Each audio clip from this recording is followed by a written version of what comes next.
Hello hi welcome to నానమ్మ వంటకాలు. ఇవాళ నేను ఉల్లిగడ్డ మామిడికాయతోటి పుల్లగూర చేసి చూపిస్తాను చూడండి. దానికి కావాల్సిన వస్తువులు కూడా చూసుకోండి. ఉల్లిపాయ ముక్కలు చాలా తీసుకోవాలి, ఎక్కువ క్వాంటిటీ. ఒక మామిడికాయ అంటే మనం ఉల్లిపాయ ముక్కలకు తగ్గట్టుగా తీసుకోవాలి. కొన్నే తీసుకుంటే హాఫ్ తీసుకున్నా సరిపోతుంది పుల్లగుంటే. దానికి 2 పచ్చిమిరపకాయ ముక్కలు, కరివేపాకు, 2-3 ఎల్లిపాయలు. ఇప్పుడు మనం స్టవ్ ఆన్ చేసి, నేనైతే మట్టి కుండలో వండుతున్నాను. ఇష్టం ఎన్నన్నా వండుకోండి మీరు.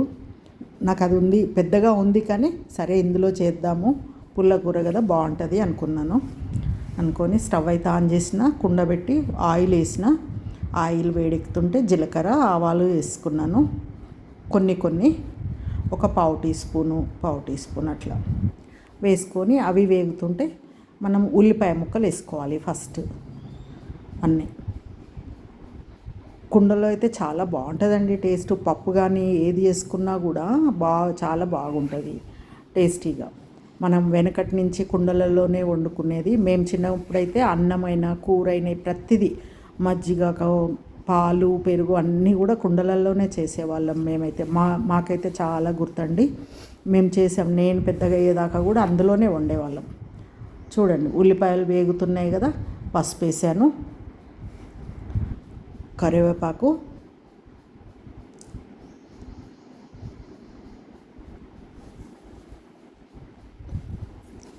వాటిని మంచిగా కొంచెం కలుపుకొని కొద్దిగా సాల్ట్ వేసుకుంటే కనుక మనకు ఉల్లిపాయలు తొందరగా వేగుతాయి.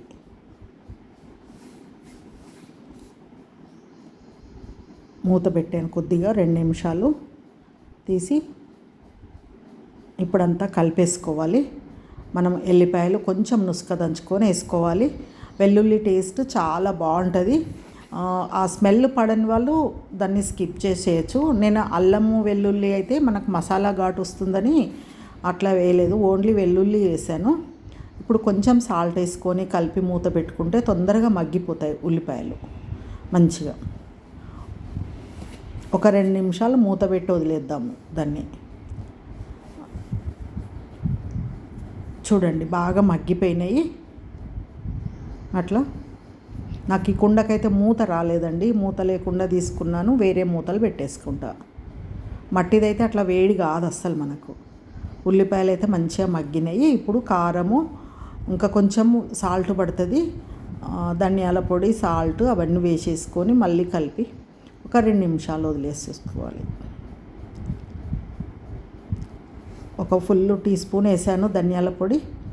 మళ్ళీ ఇంకా కొంచెం, ఫస్ట్ కొంచెం వేసాం కదా, మామిడికాయ పులుపు కదా పడుతుంది మనకు సాల్ట్. ఇప్పుడు అట్లా దాన్ని మంచిగా కలిపి మళ్ళీ ఒక 2 నిమిషాలు మూత పెట్టేసుకుంటే మామిడికాయ ముక్కలు కూడా ఇప్పుడు వేసేస్తున్నాను చూడండి.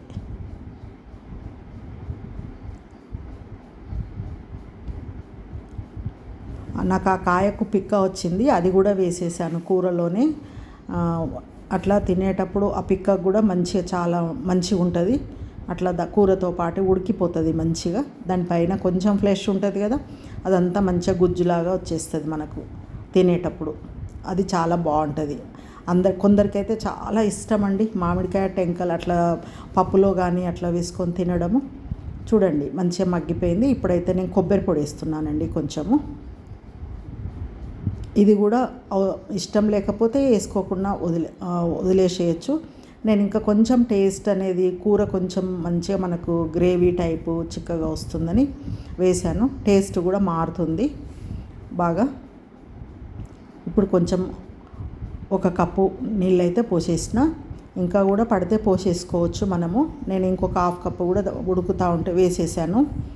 మనకు కొంచెం లూజ్గా ఉంటేనే బాగుంటుంది ఈ కర్రీ, ముద్దలాగా ఉండొద్దు. ఇట్లా గ్రేవీ టైపు అట్లా ఉంటే బాగుంటుంది.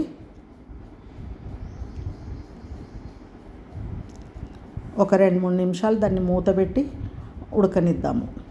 ఇప్పుడైతే కొంచెము జీలకర్ర మెంతులు వేయించి చేసిన పౌడర్ ఒక పావు టీ స్పూన్ వేసాను. దీంతో కూడా మనం మెంతులు పొడి జీలకర్ర పొడి వేసుకుంటే చాలా బాగా టేస్ట్ వస్తుంది. చిన్న బెల్లం ముక్క వేసానండి. ఆ పులుపు అనేది విరుగుతుంది మామిడికాయ, అదొక మంచి టేస్ట్ వస్తుంది, వెరైటీ టేస్ట్. చూడండి దగ్గరికి అవుతుంటే నేను మళ్ళీ కొంచెం వాటర్ వేసాను. వాటర్ ఇప్పుడు అన్నీ వేసేసాం కదా, మూత పెట్టేసుకోవాలి.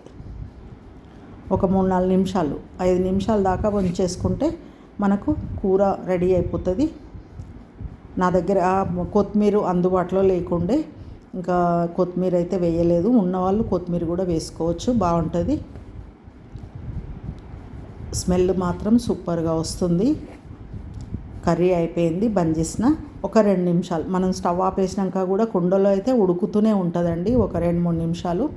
ఇంకా అది ఆగిపోయిన తర్వాత మనము అందులో ఉంచుకున్నా బాగుంటుంది. మనం గిన్నెలలో అయితే ఉంచలేం కదా, కుండలో అట్లే ఉంచుకొని సర్వ్ చేసుకోవచ్చు మనము. అట్లా మామిడికాయ పిక్క కూడా మంచిగా ఉడికిపోయింది, గ్రేవీ టైపు. రైస్లోకి అయితే చాలా సూపర్గా ఉంది. నేను లంచ్ కోసం వండుకున్నాను. చూడండి, కొంచెం నెయ్యి వేసుకొని కూర కలుపుకొని తింటుంటే చాలా అద్భుతమైన టేస్ట్ అండి. ఎండాకాలం కదా, పుల్ల పుల్లగా మంచిగా చాలా బాగుండే, తింటుంటే హాయిగా ఉంటుంది చాలా. మీరు కూడా చూడండి, చెయ్యండి. సబ్స్క్రైబ్ చేయని వాళ్ళు సబ్స్క్రైబ్ చేయండి. Thank you.